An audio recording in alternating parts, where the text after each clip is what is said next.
ॐ ज्ञानतिमिरान्धस्य ज्ञानञ्जनशलाकया चक्षुरुन्मिलितं येन तस्मै श्रीगुरुवे नमः। नमः विष्णुपादाय कृष्णप्रेष्ठाय भूतले श्रीमते भक्तिवेदान्त स्वामिन्निति नामिने। नमस्ते सारस्वती देवे गौरवाणी प्रचारिणे निर्विशेष शून्यवादी पाश्चात्य देश तारिणे। नमो महावदन्याय कृष्ण प्रेम प्रदायते कृष्णाय कृष्ण चैतन्य नामने गौरतुसे नमः। जय श्री कृष्ण चैतन्य प्रभु नित्यानंद श्री अद्वैत गदाधर शिवासादि गौर भक्त वृंद। हरे कृष्णा कृष्णा कृष्णा हरे हरे हरे राम राम राम हरे हरे। हरे कृष्ण। तो आप सभी भक्तों का हार्दिक स्वागत है। आज के राम कथा में तो हम लोग चर्चा कर रहे हैं पहला स्कंद बाल कांड और इसका 32वां अध्याय। आज से 32 नंबर अध्याय चालू कर रहे हैं। तो अभी तक वर्णन किए भगवान रामचंद्र और लक्ष्मण राम लक्ष्मण को विश्वामित्र मुनि मिथिला लेके जाते हैं। तो मिथिला पहुंचने के पहले रास्ते में सोन नदी के तट पे पहुंचते हैं और संध्या कालीन वहां पे स्नान करके संध्या वंदना करके उस रात्रि को वहीं पे विश्राम करते हैं। सो भगवान रामचंद्र जब सोन नदी के तट पे पहुंचते हैं, वहां की अद्भुत सुंदरता को दर्शन करके भगवान रामचंद्र जिज्ञासा करते हैं, उस स्थान के बारे में जानने जानने का प्रश्न पूछते हैं। तो उसका वर्णन अभी इस अध्याय में करने वाले हैं। तो इसमें history of Kushanabha and his daughter, Kushanabha और उनके पुत्रियों का इतिहास यहाँ से प्रकट होता है। ब्रह्म योनिर्महानासीत् कुशो नाम महातपा अक्लिष्ट व्रत धर्मज्ञा सज्जन प्रतिपूजका। There was a great son of Lord Brahma named Kusha, a performer of great austerities. His vows were unobstructed, and he was a knower of Vedic dharma. He was a worshipper of transcendental great souls. So, Brahma ji के एक बड़े महान पुत्र हुए जिनका नाम था कुश, और वो बहुत दिव्य तपस्या करते थे। महान, ग्रेट, महातपः है। ब्रह्म योनिर महान आशिर कुशो नाम महातपः अक्लिष्ट व्रता। His was very unobstructed. जो संकल्प लेते थे, जो व्रत लेते थे, उसको कोई खंडित नहीं कर सकता था। इतने स्थित होकर के संकल्प में रहते थे। And he was a nowhere of वैदिक धर्म, धर्मज्ञ सज्जन प्रति पूजक। तो धर्म के बारे में जानते थे और सज्जन प्रति पूजक। He was a worshipper of transcendental great souls. सज्जन व्यक्तियों का पूजा करने में हमेशा तत्पर रहते थे। So when Lord Rama inquired about the glory of the land on the bank of Shona, Vishwamitra described his dynasty in this chapter in order to point out that it was the land of his forefathers. तो शोणा नदी के तट के बारे में जब रामचंद्र भगवान inquire किए, तो विश्वामित्र मुनि अपने डायनेस्टी, अपने वंश, पूर्वजों का इतिहास प्रकट करना चालू करते हैं। और ये बताने के लिए कि ये जो जिस स्थान पे अभी विश्वामित्र मुनि लेके आए हैं राम लक्ष्मण को, वो उनके पूर्वजों को बिलोंग करता है। वहां पे उनके पूर्वजों का निवास स्थान हुआ है। So Kusha was directly born from Brahma, not from the union of Brahma with his wife. तो कुश का जन्म डायरेक्ट ब्रह्मा जी से प्रकट हुए। ब्रह्मा योनि इसलिए लिखा हुआ है, जो ब्रह्मा के पुत्र हुए, ब्रह्मा जी से ही उन्होंने जन्म लिया। Kusha was great, that is distinct from the other sons of Brahma in terms of his knowledge, prowess, and so on. The name Kusa refers to one who lies on the earth. In other words, not staying in Brahmaloka, he was interested in protecting all born on earth, and so he came to earth to stay here. Because he engaged in Kshatriya activities, he is a Kshatriya. So कुश ब्रह्मा जी के direct पुत्र हैं, लेकिन ब्रह्मलोक को छोड़ करके इस पृथ्वी लोक में आए, यहाँ के निवासियों को सुरक्षा प्रदान करने के लिए। और क्षत्रियों की तरह उन्होंने सुरक्षा प्रदान किया, इसलिए उनको क्षत्रिय बोला जाता है। वे क्षत्रिय हुए। समहात्मा कुलीनायाम युक्तायाम सुगुणोल्बणाम वैदर्भ्यां जनयामासा सदृशां चतुर्सुतान् कुशाम्बं कुशनाभं च आधुर्तरजसं वसुम्. That great soul begot four similar sons from his wife Vaidarbhi, who was born in a noble family and comparable to him. The four sons were abundantly filled with excellent auspicious qualities and similar to each other. They were Kushamba, Kushnabha, Adhurt Raja and Vashu. तो ये कुश जो ब्रह्मा जी के पुत्र हुए, उनका विवाह उन्हीं के समान योग्यता और गुण रखने वाली पत्नी वैदर्भी के साथ हुआ, जो कि एक बहुत ही नोबल फैमिली, मतलब अ, पवित्र परिवार से में जन्म ली ली थी। और उनके समान ही वो गुणों में थी। तो उनके द्वारा उन्होंने चार पुत्र प्राप्त किए, जो कुश के समान ही दिव्य अद्भुत गुणों को धारण किए और एक दूसरे के बराबर थे। उनका नाम था कुशाम्ब, कुशनाभ एंड आधूर्त रजा एंड वसु। ये चार पुत्र कुश के हुए, जो कि पृथ्वी में आए ब्रह्मा जी से जन्म लेने के बाद। यहाँ पे एक बहुत महत्वपूर्ण चीज ये बताई जा रही कि स महात्मा कुलीन्यायाम युक्तायाम सुगुणोल्बनाम सुगुणोन्मनाम वैदर्भ्याम जनयामासा सदृशाम चतुर सुताम। सदृशाम मतलब कि उनका विवाह उनके वैदर्भी से हुआ, जो उनके ही समान योग्यता और गुण को रखते थे। तो विवाह की पद्धति ये है कि विवाह उचित बराबर इक्वल क्वालिटी, एक समान गुण एक समान हैसियत वाले समाज में होना चाहिए। तब वो जो परिवार होता है वास्तव में सुखी होता है और वो अच्छे से आगे बढ़ सकते हैं। आजकल के समय में ज्यादा डाइवोर्स क्यों होता है? इसका एक कारण ये भी है, क्योंकि जो विवाह है वो व्यक्ति प्रॉपर तरीके से नहीं करते हैं। एक समान कुल, एक समान योग्यता और एक समान हैसियत रखने वाले अगर समाज में विवाह नहीं होगा, तो हमेशा उसमें क्लैशेस होते रहेंगे, तनाव उत्पन्न होगा और उसको फिर कंटिन्यू फिर नहीं कर पाएगा व्यक्ति। इसलिए जो लव मैरिज का सिस्टम है ये नॉन वैदिक है, ये वैदिक नहीं है। अरेंज मैरिज में जो माँ बाप होते थे वो ऐसा देखते थे कि जो लड़का है या लड़की है, तो उनके समान योग्यता समान गुण और समान हैसियत रखने वाले से वो विवाह विवाह कराते थे, ताकि उनका विवाह जो है पूरा लाइफ टाइम अच्छे से चल सके। लेकिन लव मैरिज में क्या होता है कि कई बार मिसमैच हो जाता है, जमीन आसमान का अंतर होता है दोनों में। और out of love, out love तो नहीं बोलेंगे, जो भी बोलेंगे, उसके कारण वो यूनाइट तो हो जाते हैं, लेकिन फिर कालांतर में बहुत सारे क्लैशेस होते हैं और प्रॉब्लम्स क्रिएट होती हैं, तो उसको कंटिन्यू कर पाना फिर मुश्किल हो जाता है। ये एक ये शास्त्र में भी बताया गया है कि विवाह एक समान स्तर पे होना चाहिए। दीप्तियुक्तान् महोत्साहान् क्षत्रधर्म चिकीर्षया तान् उवाच कुशः पुत्रान् धर्मिष्ठान् सत्यवादिनः क्रियतां पालनं पुत्रा धर्मं प्राप्स्यथ पुष्कलम्. They were endowed with great brilliance, great enthusiasm, great piety, and truthfulness in speech, with a desire to propagate the Kshatriya dharma of protecting those born in the kingdom. Kusa told his sons, O sons, please protect those born in the kingdom. By this act, you will fully attain piety. तो वो चारों के चारों पुत्र Deepti युक्तान, endowed with great brilliance, महा उत्साहान, great enthusiasm, उनके अंदर वो दीप्ति तेजमयी थे और महान बहुत उत्साहित थे, महा उत्साहन। और क्षत्र धर्म चिकीर्षया, क्षत्रिय धर्म को सुरक्षा करने के लिए वो इच्छा रखते थे, क्षत्रिय धर्म चिकीर्षया। एंड तान उवाच कुशाक्रांत, ऐसे कुचारों पुत्रों को कुश इस प्रकार से आदेश देते हैं कि हे मेरे पुत्रों, आप इस डायनेस्टी में, इस वंश में जन्म लेने वाले सभी को सुरक्षा प्रदान करो। इसके द्वारा आप हम्म, जो है आप पायटी यानी पुण्य, पूर्ण रूप से पुण्य को प्राप्त करेंगे।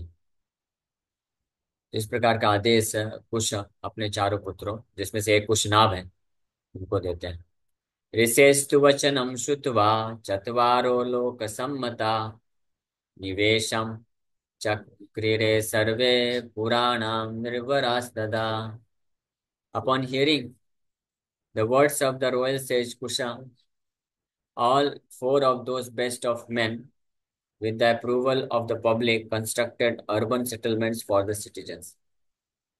तो उनके इस प्रकार के शब्दों को सुन करके कुशा जो है all four of those best of men with the approval of the public constructed urban settlements for the citizens। इस प्रकार से वो चारों पुत्र अ, अ, जो है ये क्रिएट करते हैं सभी नागरिकों को रहने के लिए उचित स्थान और निवास स्थान बनाना प्रारंभ करते हैं। यानी इस पृथ्वीलोक में प्रॉपर तरीके से क्षत्रिय धर्म को स्थापित, ब्राह्मणिकल कल्चर को स्थापित करने का प्रयास।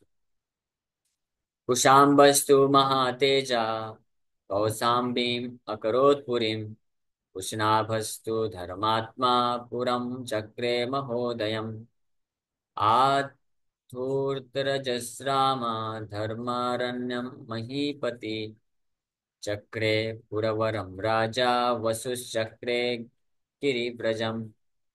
O Rama, Kusamba of great prowess constructed the city Kausambi. Kushnaba of religious intelligence constructed the city Mahoday.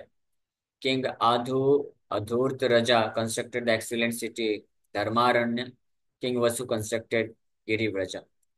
तो कुश के चारों पुत्र अपने पिता के आदेश पे पृथ्वी के अलग अलग स्थानों में चार महान नगरों को बसाते हैं, जहाँ पे वो धर्म के अनुसार रूलिंग करते हैं, राज्य करते हैं। तो कुशनाभ, कुशाम्ब, कुशाम्बी के नाम से उनका नगर विख्यात हुआ। कुशनाभ के द्वारा महोदय नगर स्थापित किया गया। इस प्रकार से अधूर्त राजा और वसु भी नगर को बसाते हैं। एषा वसुमती राम वसोस्तस्य महात्मना एते शैलवराः पंचा प्रकाशन्ते समन्ततः। O Rama, this land on the bank of Shona belongs to that great soul Vashu. Here are five great mountains shining on all sides। तो विश्वामित्र मुनि जिस स्थान पे बैठे हुए हैं शोणा नदी के तट पे, भगवान रामचंद्र, लक्ष्मण भी हैं और अन्य ऋषि मुनि भी हैं जो सिद्धाश्रम से आए उनके साथ मिथिला में गमन करने के पूर्व। तो बता रहे हैं कि वही महान वसु जो कि ब्रह्मा जी के पुत्र ग्रैंडसन हुए, पोते हुए, कुश के पुत्र हुए, उनके द्वारा इसी स्थान पे निवास किया गया है। ये उनको बिलोंग करता है, यहाँ पे उन्होंने शहर बसाया था। और ये चारों तरफ से पांच बड़े पहाड़ों के द्वारा घिरा हुआ है। गिरी वज्र got its name because of the five great mountains. तो वसु ने जो शहर बसाया उसका नाम गिरी वज्र हुआ, क्योंकि ये चारों तरफ से पहाड़ों के द्वारा घिरा हुआ है। और उसी के वहां से जो सोना नदी प्रवाहित हो रही है उसी के तट पे भगवान राम लक्ष्मण भी बैठे हुए हैं। विश्वामित्र मुनि से उसका इतिहास सुनते हैं। सुमागधी नदी रम्या मगधान विश्रुतया ययौ पंचानां शैलमुख्यानां मध्ये माले वसोभते। That pleasant river, famous as the beautiful Magadhi, has come to the land of the Magadhas. It shines like a garland amidst the five great mountains। वो बहुत ही प्रसन्नचित करने वाली प्रमुख फेमस प्रसिद्ध नदी मागधी जो है मगध से होते हुए इस स्थान पे आई है, जो शोणा के नाम से अभी विख्यात है उस स्थान पे। और ये गार्लैंड की तरह, एक माला की तरह पांचों माउंटेन, पांचों पहाड़ों को घेर के रखे। सो शोणा नदी जो है मगध से प्रारंभ हुई, इसलिए उसको मागधी भी कहते हैं। या मगध से होते हुए आई वहां पे जहाँ पे भगवान रामचंद्र विश्वामित्र मुनि के साथ, इसलिए उसको मागधी भी कहा गया है। तो so, it went back to the land of Magdas through this। शैशाही Magadhi Ram वसोस्तस्य महात्मना पूर्वाभिचरिता राम सुक्षेत्रा सस्य मालिनी। और Rama, this is that Magadhi belonging to that great soul Vasu. तो ये जो मागधी नदी है, जिसको शोणा के नाम से भी जाना गया है इस स्थान पे, ये उसी महान महात्मा वसु को बिलोंग करते हैं, उनकी ही प्रॉपर्टी। और Rama, it flows from the east to the west with beautiful fields on both sides, abounding in crops.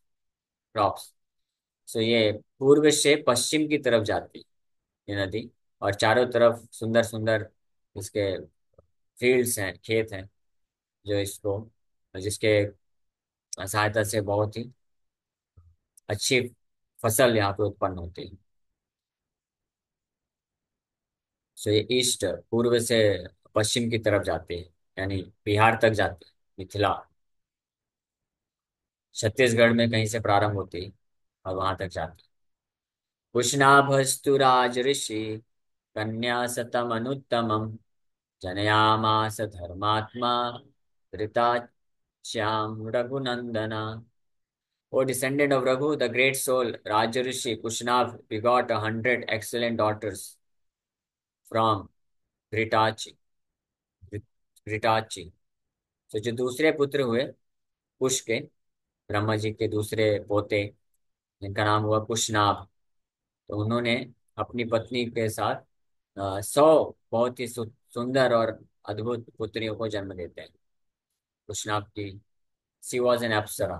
तो घृताची, कुशनाभ की पत्नी, वो एक अप्सरा थी, और उनके द्वारा 100 पुत्रियों को वो प्राप्त करता है कुशनाभ।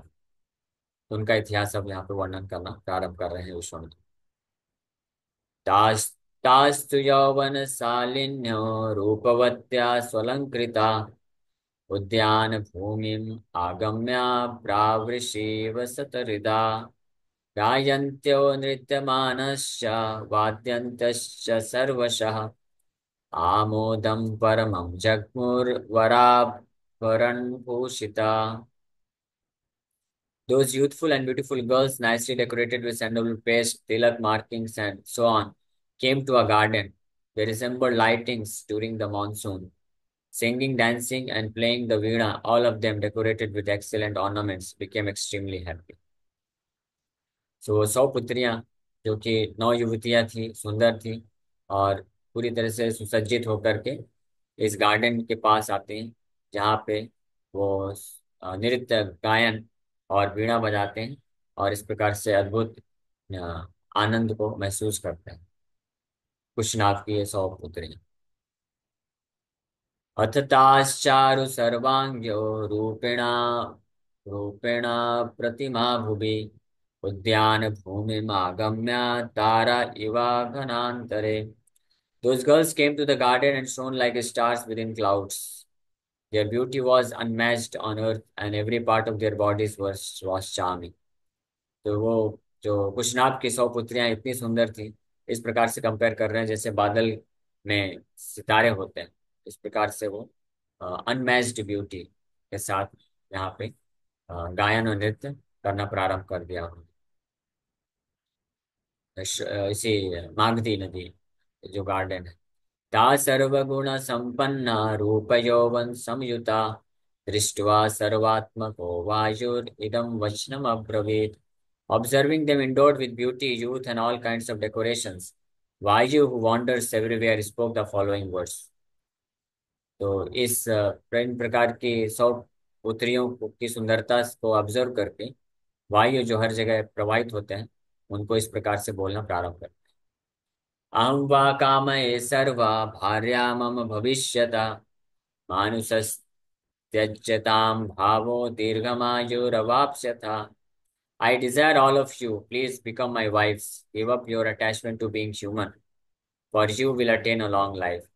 वायु देवता उनको प्रपोज करते हैं 100 पुत्रियों कुशनाभ की, और बोलते हैं कि आप मेरी पत्नियां बन जाइए।